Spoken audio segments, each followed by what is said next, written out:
신약성경 401페이지 요한계시록 2장 18절로부터 29절 말씀입니다. 제가 봉독하겠습니다. 두아디라 교회의 사자에게 편지하라.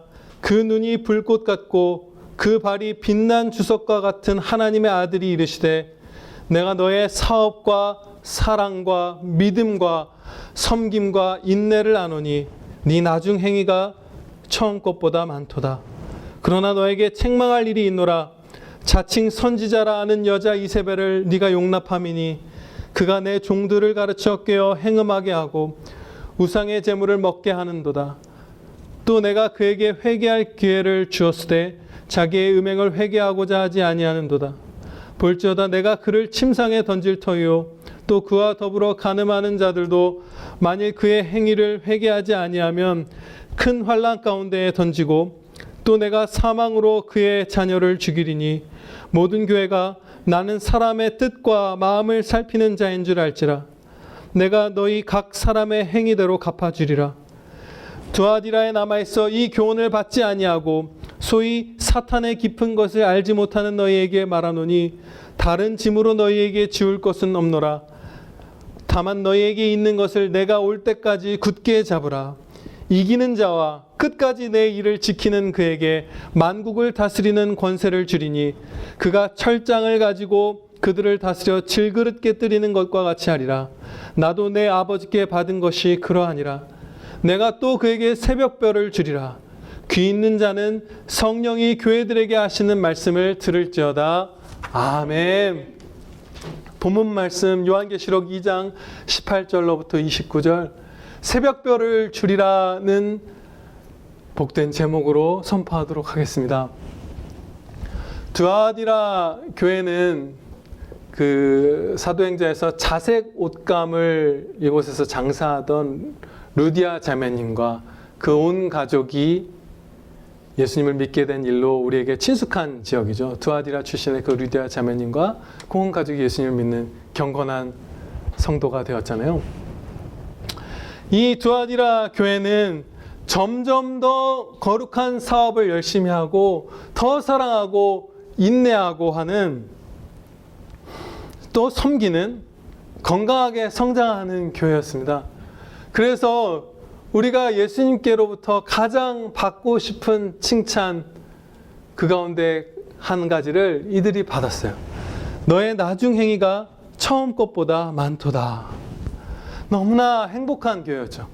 그렇지만 이 두아디라 교회에도 한 가지 중요한 잘못이 있었으니 그것은 이세벨이라는 자칭 선지자를 교회 안에 용납했던 것입니다. 두아디라 교회는 에베소 교회와 서로 반대편의 울타리를 넘어서 범죄한 것으로 보입니다. 따뜻하게 사랑했던 두아디라 교회는 사랑이 계속 커지고 있는 교회였잖아요. 말씀으로 싸우는 것에 소홀했어요. 따뜻하게 포용하고 감싸주다가 진리 밖으로 벗어난 사람들에 대해서도 너무 포용주의적인 그런 태도를 취했던 것 같습니다. 그래서 이렇게 범죄하게 되었고요. 반면에 에베소 교회는 이런 발람의 교훈을 따르는 자들을 무찔렀지만 치열하게 전투를 하는 가운데 사랑이 소홀해졌다고 그들이 꾸짖음 받았죠. 두아디라 교회와 에베소 교회가 서로 사랑과 말씀으로 싸우는 것 이 사이에서 반대편으로 길을 잠시 넘어갔던 것이에요. 말씀의 전투와 사랑 어느 쪽에서도 길을 벗어나지 않는 것이 언뜻 생각할 때 너무 어렵지 않은가라고 생각될 수 있습니다. 그러나 결코 그렇지 않아요. 이 두아디라 교회도 에베소 교회도 사랑도 하고 말씀도 지키고 말씀 안에서 사랑하는 그 길을 걸어갔던 시기가 있습니다. 그러다가 네가 첫사랑을 잃어버렸다다. 그러다가 네가 이세벨을 용납하였구나 라고 꾸짖음을 받는 것이에요. 그리고 역사 가운데에 많은 교회들이 오직 진리 안에서 사랑하면서 전투하고 승리하면서 사랑하는 건강한 교회로 대를 이어서도 유지됐던 역사들이 많습니다. 그래서 우리가 해야 할 실천은 이것입니다. 할 수 있다는 소망, 주님의 은혜 안에서 할 수 있다는 소망을 가지고 첫 번째로 견고하게 교리를 배워서 말씀의 검을 능숙해지는 것입니다. 요즘에 교리를 이제 배우지 않는 쪽으로 교회의 흐름이 흘러가고 있죠. 그렇지만 이 교리는 결코 차갑거나 분열을 일으키는 것이 아니라 우리를 보호하는 것이고 오히려 사랑하게 하는 것. 그 자체도 사실 사랑입니다. 그리고 동시에 이 교리를 배우면서 밝고 따뜻한 횃불처럼 서로 사랑해야 합니다. 여러분 스스로가 이미 빛이라 하셨으니 그 빛 중에서도 촛불이 아니라 횃불 같은 따뜻하고 밝게 비추는 그런 사랑의 용사가 되겠다 결심하시고 사랑하시기를 축복합니다. 네, 아멘입니다. 이 거짓 교훈을 들고 온 이세벨이라는 여자는 자신을 선지자라고 칭했어요. 선지자로 가장한 것이죠. 그 중요한 이유 두 가지를 살펴보겠습니다. 왜 자신을 선지자라고 거짓말했을까? 첫 번째는 자기 자신과 자신을 따르는 자들의 권위를 높이기 위해서였습니다. 선지자라고 하면 사람들이 이렇게 높여서 존경하게 되잖아요. 이세벨과 그녀를 따르기 시작한 성도들은 죄를 짓는 것인데 죄를 지으니까 오히려 위축되고 낮아지고 부끄러워하고 하는 것이 아니라 오히려 우쭐대었어요. 오히려 내가 선지자고 내가 하나님의 말씀을 더 바르게 깨달았다. 그렇게 적반하장으로 죄를 범하는 것이 이 사악한 사람들의 특징이죠. 하나님께서는 그런 모습을 이제 보시면서 이세벨의 가르침을 소위 사탄의 깊은 것 이렇게 표현하셨어요. 그 24절 말씀입니다. 소위 사탄의 깊은 것 이렇게 이세벨의 교훈을 표현하셨는데 이 말씀은 고린도전서 말씀을 보면 복음을 하나님의 깊은 것이라고 표현하세요. 근데 이 이세벨과 이세벨을 추종하는 사람들이 우리가 하나님의 깊은 것을 더 안다 라고 자랑했던 것이에요. 이세벨이 이 시대에 얼마 없는 선지자고 그녀를 따르는 우리는 진리를 분별한 더 깊이 비밀을 깨달은 성도다, 경건하다 이렇게 주장했던 것이에요. 그런데 하나님께서는 그것이 아니라 너희의 실상은 사탄의 깊은 것을 아는 자들이다 이렇게 말씀하신 것이에요. 이처럼 거짓 교사들과 추종자들은 대부분 자신들이 경건한 성도보다 오히려 더 지혜롭다고 하거나 어떤 시대는 더 사랑이 많다고 하거나 어떨 때는 더 체험이 많다고 하거나 하나님과 더 가깝다고 하거나 하는 식으로 오히려 자신을 높입니다. 그래서 이 시대에는 선지자라는 이름으로 이 이세벨이 자기를 꾸몄던 것이죠. 그런데 이런 교만을 부추기기 위해서요, 마귀들은 시대마다 그 시대에 가장 효과적인 그 방법을 찾으려고 노력을 합니다. 이 당시에는요, 그노시스주의라는 것에 빠진 기독교인들이 많았어요. 근데 이 부류의 사람들이 뭐라고 말했냐 하면, 죄악을 깊이 알려면 육신을 그 죄에 적셔보아야 한다라고 얘기했어요. 우리가 죄악을 분별해야 하지 않느냐? 그럼 육신을 죄에 적셔야 한다. 그러면 이제 우리가 그런 생각이 들죠. 그럼 큰일 나는 거 아니냐? 근데 이들이 걱정할 거 없다라고 말하면서 성도의 진정한 본체인 심령은 이 육신으로 죄를 범하는 것으로 인해서 물들지 않기 때문에 이 죄를 경험하는 것은 죄를 깨닫게 할 뿐 우리의 전 존재, 가장 중요한 영혼을 죄로 물들이지 못한다. 그러니까 범죄하는 것은 오히려 유익하다라는 식으로 얘기했어요. 아주 철학적인 공격을 한 것이죠. 2000년 전에 1세기에는 2세기에는 그런 철학적인 공격이 가장 효과적이었던 것이에요. 오늘날에는 이런 무분별한 것을 약간 다른 사람에 대한 사랑, 포용, 자유 막 이런 것들로 보통 하는 것이죠. 그런 식으로 사단이 택하는 방법들이 때마다 있습니다. 두 번째로 이세벨이 자신을 선지자라 칭한 이유는요, 교회 안에서 공적으로 거짓 가르침을 선포하기 위해서였어요. 여성은 교회 안에서 목사의 직분을 맡을 수 없고 하나님의 말씀을 공적으로 가르치는 그 권한을, 그 직분을 하나님께서 허락하시지 않으셨잖아요. 근데 여기에 뭐 우리가 막 요즘 시대에 하도 페미니즘이 막 악하게 하니까, 근데 결코 그럴 거 없죠. 하나님께서는 질서의 하나님이시고 그룹 천사들이 있고 세라핌 천사들이 있고 미카엘 천사장이 있고, 천사들 사이에도 각자의 역할이 있어서 각자가 맡은 직분을 하면서 다 사랑하면서 사는 것이에요. 여성에겐 여성이, 남성에겐 남성이, 목사에겐 목사, 집사에겐 집사, 부모에겐 부모, 자녀에겐 자녀, 다 복된 것을 맡기셨고, 무엇보다도 덜 사랑하시거나 그런 게 아니잖아요. 예수 그리스도의 십자가 사랑을 모든 여성도분들에게도 주셨고, 예수님과 연합하여 그 보좌에 앉게 해주시는 그 놀라운 은혜를, 목사가 되는 것보다 1000만 배 높고 거룩한 그 은혜를 모든 여자 성도분들에게도 주셨습니다.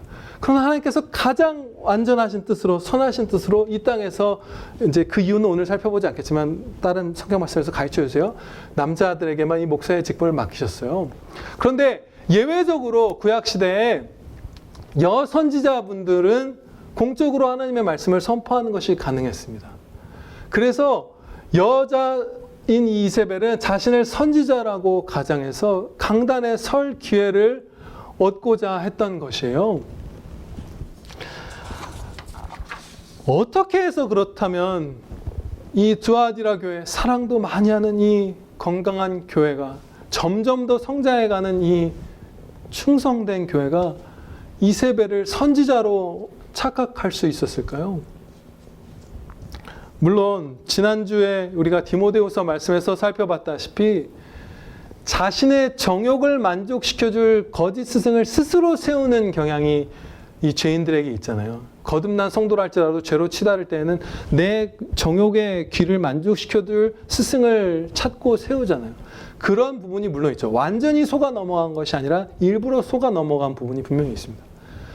그렇지만 이세벨에게서 어떤 특별한 점, 선지자처럼 보이는 점, 이런 것들이 전혀 없었다면 교회가 그를 선지자로 인정하고 따르기 시작하지는 않았을 거예요. 무언가 선지자와 같이 보이는 것으로 이세벨이 행한 일이 있었을 것입니다. 이런 경우 대표적으로 이런 악한 교사들이 하는 것이 앞날을 맞추거나 어떤 성도들의 은밀한 비밀을 맞추거나 하는 것으로서 내가 선지자다, 하나님의 영을 특별히, 하나님께서 영이 나를 특별히 붙드셨다, 이렇게 가장을 하는 경우가 많아요. 예전에 그 박정원 목사님께 찾아왔던 그 귀신 들렸던 분도 차기 대통령이 누구다 뭐 예언을 하고 맞추고 그런 일도 있었고요. 이단의 교수들, 거짓 교사들, 이상한 사람들 예언하고 또 은밀한 비밀들을 알아맞추고 하는 경우들 많습니다. 그러면 성도들이 떨어요, 그 앞에서. 아, 이 사람이 선지자인가? 영적으로 뭔가 하나님께 특별한 은사를 받고 은혜를 입은 사람인가? 지도자인가?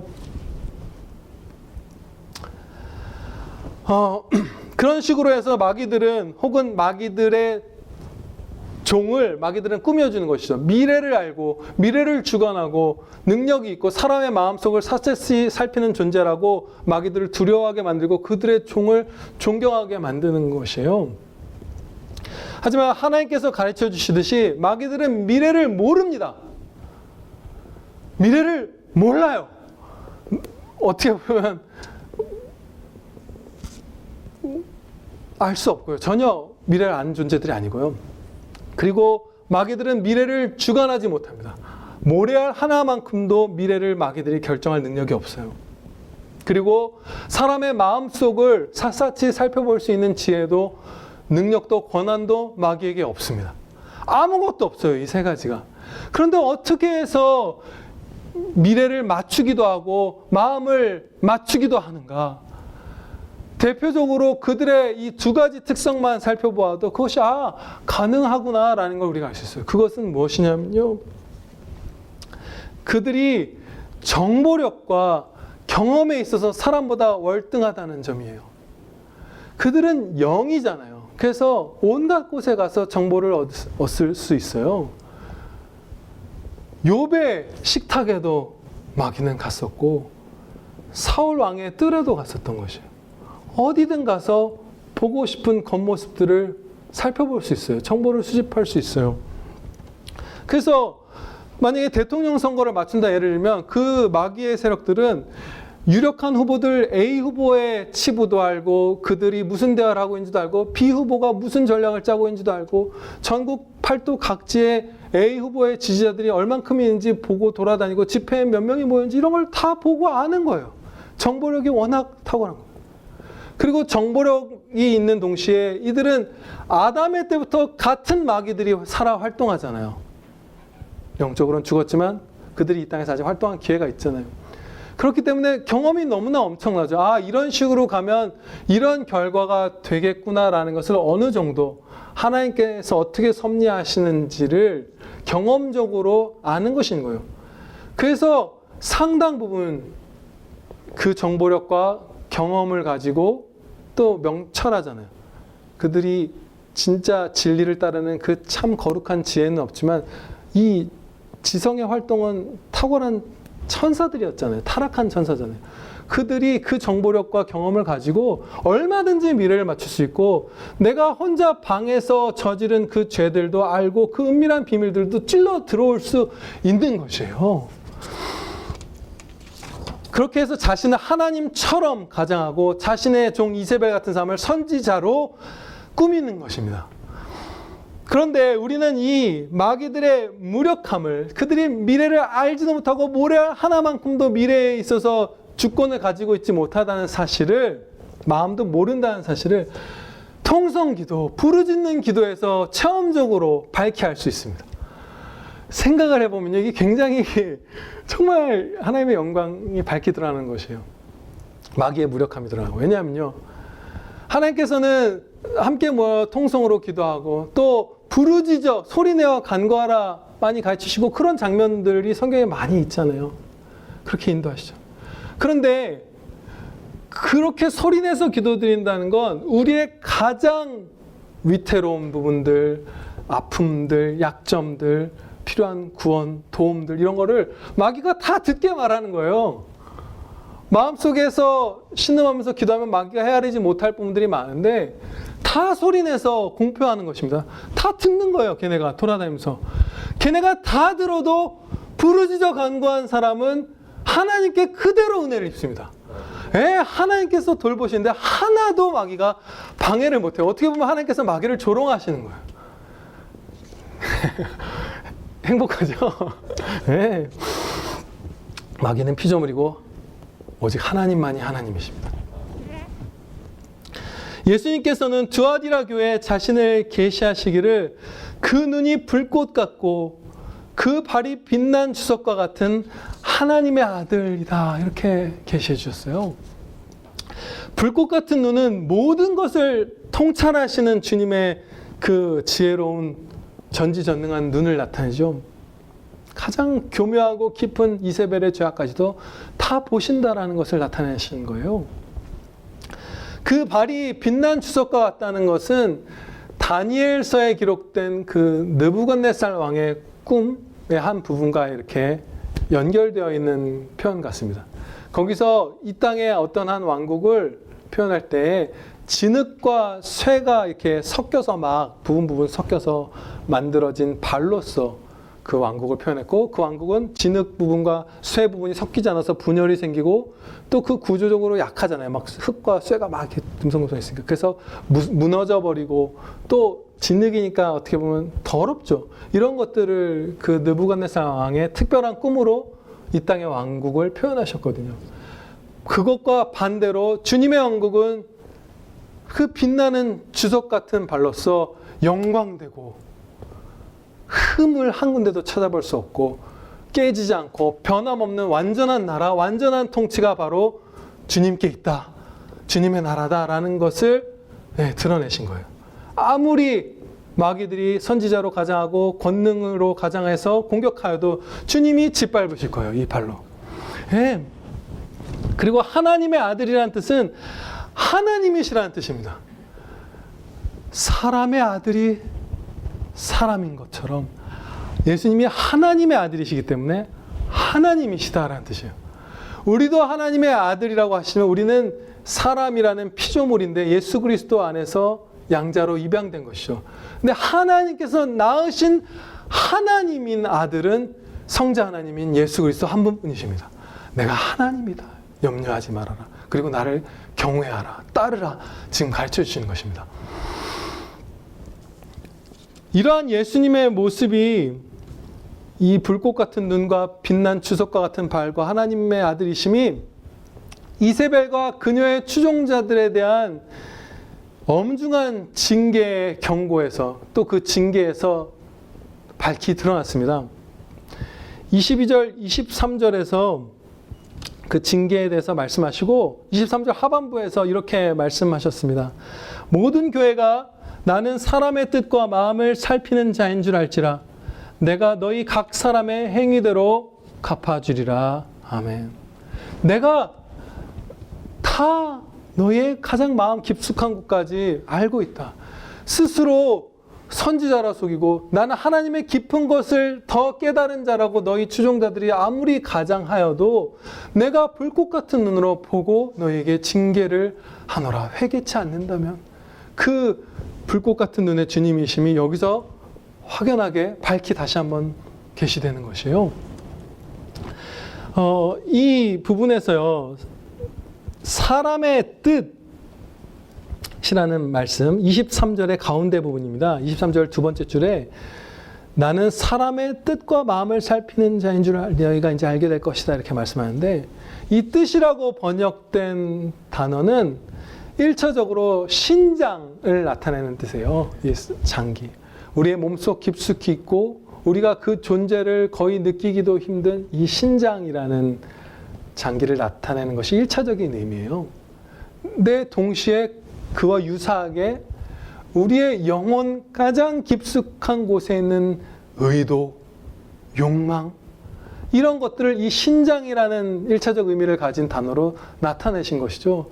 너희가 정말로 깊이 감추어서 정말로 깊숙이 너희 스스로도 착각할 만큼 감추인 너희의 그 죄악을 나는 보고 회개할 기회를 주고 그렇지 않으면 징계할 것이다 라고 말씀하시는 것입니다.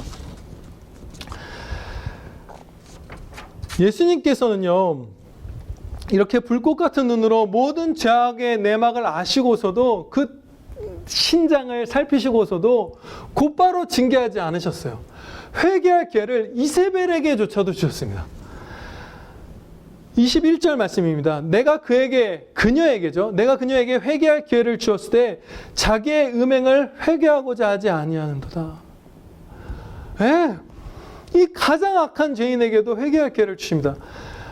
구약의 출애굽 백성들이 가나안 땅을 정복한 것을 이렇게 비판적으로 보는 사람들이 많이 있어요. 세상 사람들 가운데 많이 있고 성도들도 야 너희 이스라엘 구약의 성도들이 왜 잘 살고 있는 가나안의 7 족속들을 점령하느냐라고 왜 그들에게 전쟁을 먼저 들어가느냐 침략한 것이잖아요. 어떻게 세상 사람들이 보기에는 왜 그러느냐 하면서 실족하기도 하고 스스로 막 갈팡질팡하기도 하죠. 그런데 가나안 정복 사건에서야말로 죄인들을 사랑하심이 오래 참으심이 너무나 밝히 드러납니다.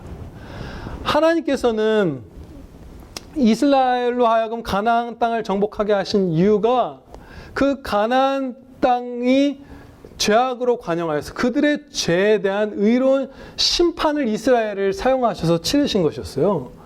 이스라엘이 자신의 독단적으로 자신의 정욕을 채우려고 가나안 땅을 점령한 것이 아니고 그걸 내버려 두신 것이 아니라 하나님께 범죄한 그 가나안의 7 족속들을 하나님의 백성들을 사용하사 징계하신 것이에요. 심판하신 것이에요.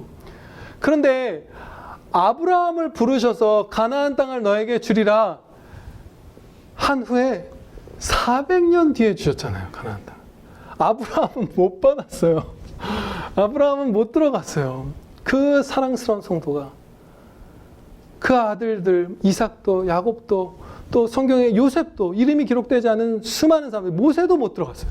수많은 성도들 이런 유명한 분들 말고도 경건한 성도들이 그 약속받은 땅에 못 들어갔습니다. 왜냐? 가나안 땅에서 계속 죄로 치달아서 그 죄악이 관영하여 넘치게 되는데도 불구하고 하나님께서 이전부터 해서 아브라함 시점부터 추가로 400년이나 회개할 기회를 주셨기 때문에 400년이나 사랑을 계속해서 베풀어 주시고 돌이켜라 돌이켜라 하셨기 때문에 사랑받는 자녀들, 충성된 성도들이 오히려 약속의 땅에 못 들어갔던 것이에요. 하나님께서는 가장 악한 죄인들도 오래 참으시고 회개의 기회를 주십니다. 그래서 사람인 선지자인 요나는 니느웨의 원수들이 멸망하기를 바랬죠. 회개하지 않고 멸망했으면 좋겠다. 그러나 하나님께서는 말씀했습니다. 이 큰 성읍 니느웨에는 좌우를 분별하지 못하는 자가 12만여 명이요 가축도 많이 있나니 내가 어찌 아끼지 아니하겠느냐. 하나님께서는 이세벨도 아껴서 회개할 기회를 주셨던 것입니다. 이제 징계의 내용을 살펴보도록 하겠습니다. 22절 말씀입니다. 볼지어다 내가 그를 침상에 던질 터이요. 이세벨을 침상에 던지신다는 것인데 이 침상은 이전까지 그녀가 즐기던 쾌락과 안일함의 침상이 아니죠.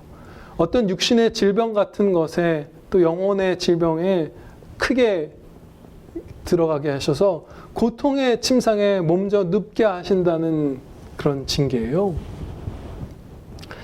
이어서 그녀를 따른 성도들에게도 경고하시기를 회개하지 않으면 큰 환난 가운데 던지시겠다 말씀하셨습니다. 23절에서는 나아가서 가장 엄중한 징계를 말씀하셨어요. 또 내가 사망으로 그의 자녀를 죽이리라. 근데 여기서 그라고 번역된 이 헬라어는 여성 단수예요. 그녀의, 그러니까 이세벨의 자녀들을 죽이리라 하신 그런 말씀이에요. 여기서 그녀의 자녀가 뜻한 것은 문맥상 거의 90% 이상 아마 그런 뜻일 거예요. 끝까지 회개하지 않고 이세벨을 추종하였던 그런 사람들, 돌이키지 않은 기회를 받았음에도 그런 배교한 자들, 믿음을 저버린 그런 사람들을 죽이실 것이다. 그리고 아주 작은 가능성으로 문자적으로 이세벨이라는 그 거짓 선지자의 혈육, 그 자녀들을 얘기할 수도 있어요. 그 자녀들을 얘기할 수도 있어요. 근데 어느 쪽이든지 간에 누구를 뜻하든지 간에 죄를 범하고 끝까지 회개하지 아니하는 자를 그 행위대로 심판하신다. 그 마음에 가장 깊숙한 뜻을 아시고 위선으로 가장하여도 그것이 죄인 줄 보시는 하나님께서 심판하실 것이다. 참으시다가 그 말씀을 주시는 것이 아주 두려운 경고의 말씀이죠. 우리 주님 예수 그리스도께서는 이기는 자, 끝까지 주님의 일을 지켜 행하는 자에게 두 가지 은혜를 약속해 주셨습니다. 하나는 만국을 다스리는 권세를 주신다는 것과 다른 하나는 새벽별을 주신다는 약속이에요. 만국을 다스리는 것은 예수 그리스도와 연합한 신자가 주님의 보좌에 앉아서 그 세상을 통치하는 영광된 일을 허락받는다는 뜻이에요. 이게 너무 놀라운 일이고 그 심판날에 우리가 그 끝까지 회개하지 않은 자들을 심판하시는 주님과 함께 주님 편에 앉아있게 될 것이에요. 너무 놀라운 일이죠. 헤아리기도 힘든.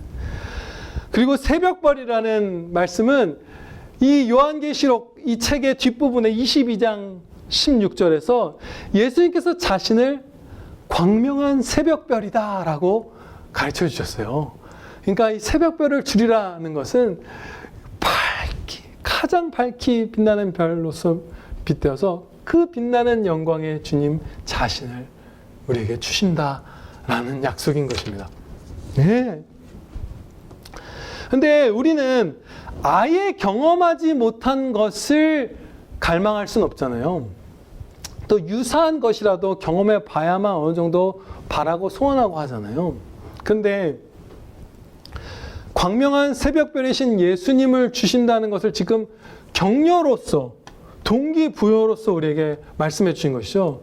그렇다면 우리가 이것을 갈망하고 이것의 가치를 어느 정도는 크든 작든 알고 있다는 것이잖아요. 그러니까 새벽별을 주리라, 나를 주리라는 것이 이 땅에서 그 치열한 싸움을 해낼 동기의 힘이 되는 것이잖아요. 격려가 되는 것이고.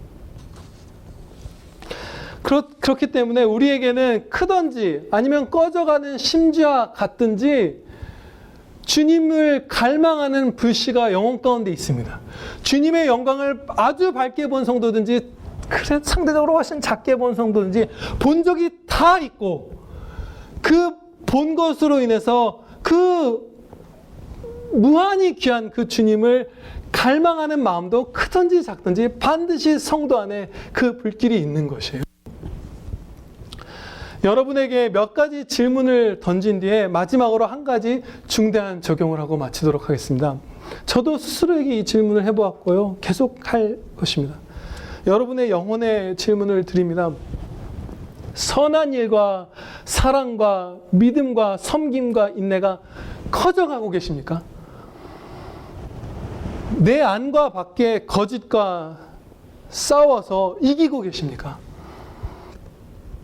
탐욕과 음란과 세상, 이런 것들을 사랑하고 의지하는 것을 죽이고 계십니까? 발람의 길에서 벗어나고 계십니까? 주님을 즐거워하십니까? 주님을 충만히 즐거워하십니까? 주님을 갈망하십니까? 만일 예라고 답하지 못하신다면 우리가 같이 다 함께 힘을 합쳐서 주님께로 갑시다. 예수님께만 회복과 생명과 기쁨이 있기 때문입니다. 그러기 위한 한 가지 적용, 이 새벽벌을 주신다는 것에 우리가 마음이 막 살아나서 사랑하고 싸워 이기면서 끝까지 승리하게 되기 위해서 그 불길을 살릴 적용을 하고 마치겠습니다.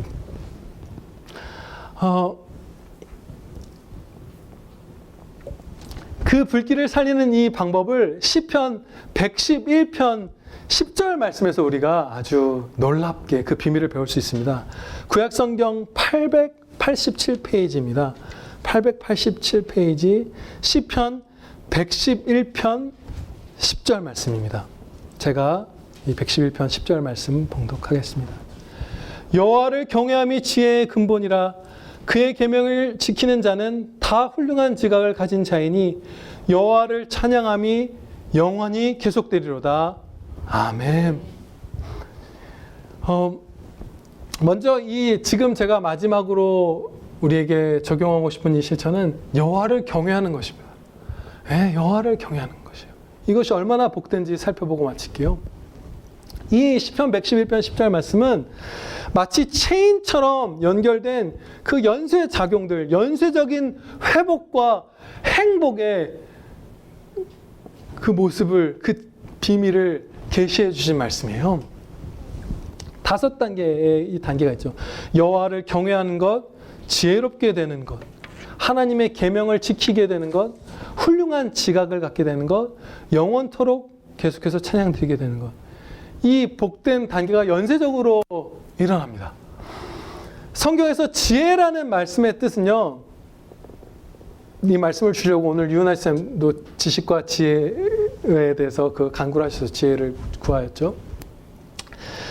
지식을, 단순히 진리 지식을 갖는 것만이 아니라 이 지혜라는 말씀의 뜻은 그 진리의 지식을 따라 살아내는 선하고 강한 의지를 동반하는 단어입니다.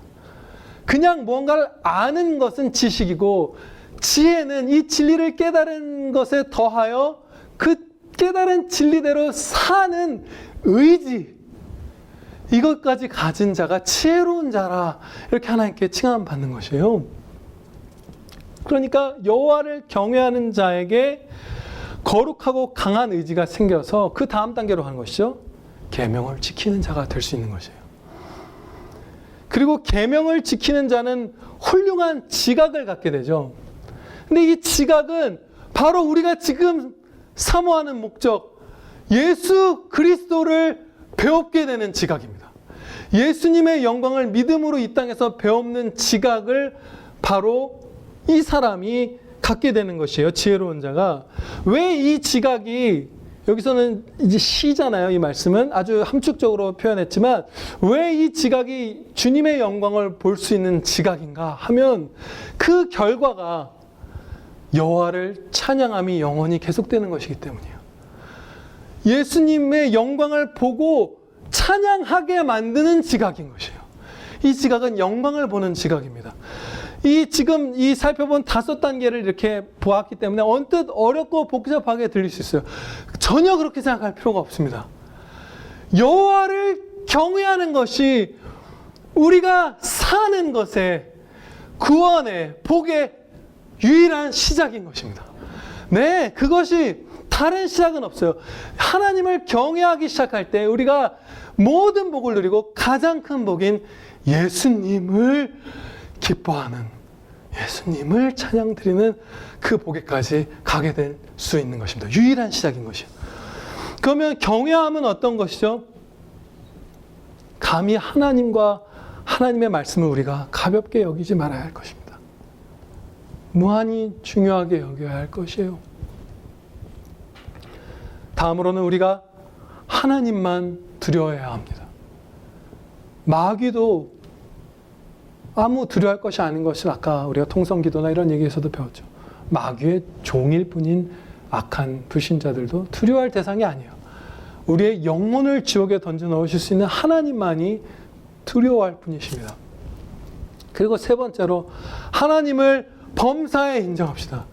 빛난 주석과 같은 그 통치로서 하나님께서 다스리시지 않는 그 시간, 그 사건, 이런 것들은 한 점도 없습니다. 하나님의 주권이 임하지 않는 것은 바늘 하나 세울 만큼의 공간도 이 세상에 없어요. 다 하나님께서 통치하십니다. 그래서 우리는 모든 일에 하나님을 인정하고 도우심을 구하며 따라야 하는 것이에요. 그것이 경외함입니다. 네 번째로 하나님께 원망하지 맙시다. 하나님께서는 원망받으실 일을 하지 않으셨어요. 이것은 예외가 없기 때문에, 이것은 너무나 배은망덕한 죄이기 때문에 불평이 든다 그럼 바로 잘라내세요. 고민하실 필요도 없어요. 원망하는 마음이 든다 그럼 바로 무릎 꿇고 회개하셔야 돼요. 하나님께서는, 왜냐하면 모든 마음을 바쳐 사랑하시는 하나뿐인 아들 예수 그리스도를 우리를 사랑하사 내어주신 그분이시잖아요. 그런 하나님께서 원망받으신다는 것은 전혀 말이 안 되는 일이에요. 하나님께서는 우리에게 제일 좋은 것으로만 주시고, 고통이 있다면 그 고통이 우리를 살리기 때문에 주시는 것이기 때문에, 원망이 한 점이라도 스치면 그것을 회개하는 것이, 죽이는 것이 하나님을 경외하는 것의 핵심입니다. 그리고 다섯 번째로 하나님께서 우리의 죄를 오래 참아주시잖아요. 오래 참아주실 때 이렇게 착각하게 되는 경우가 있다고 말씀하세요. 너희가 내가 죄를 오래 참아주었더니 나를 너희와 같은 줄로 아는구나. 이런 말씀을 주셨어요. 참아주시니까 죄를 불꽃처럼 못 보시는 분으로 여기기도 하고, 죄를 의롭게 심판하지 못하시거나 않으시는 분으로 여기기도 하고, 의인들이 죄악 가운데서 신음하는 것을 도울 능력이 없거나 사랑의 마음이 없는 분으로 여기기도 하고, 사람처럼 오래 참아주시기 때문에 하나님을 죄인처럼, 사람처럼 여기는 그런 어리석은 짓으로 우리가 치달을 때가 있다고 가르쳐 주신 것이에요. 그렇지만 하나님께서는 하나님이십니다. 오래 참아주실 때 우리가 고개를 쳐드는 것이 아니라 오히려 회개해야 되겠다는 그 자각이 왔을 때, 죄를 깨달았을 때 이제까지 참아주신 것을 황송해하며 우리가 회개하고 주님을 따라야 할 것입니다. 네, 이처럼 하나님 경외하기를 오늘 결단합시다. 그러면 나머지 5단계의 은혜들을 여러분 다 입으시고 새벽별인 주님 이 땅에서부터 저 하늘까지 영원토록 누리게 되실 것입니다. 예, 기도드리시겠습니다. 하나님 아버지, 저희가 예수님을 갈망하고 예수님을 사랑하고 예수님을 경외하며 두아디라 교회와 같은 계속해서 성장하는 충성과 사랑과 섬김과 인내를 갖게 해주시고, 또 한편으로는 에베소 교회처럼 바른 교리 가운데 서서 모든 거짓과 맞서 싸워 이기게 하여 주시옵소서. 진리 안에서 사랑하는, 그리하여 끝까지 주님의 일에 충성하는 평안교회 대대로 주님 오실 날까지 되게 하여 주시옵소서. 우리 구주 예수 그리스도의 이름으로 기도하렵나이다. 아멘.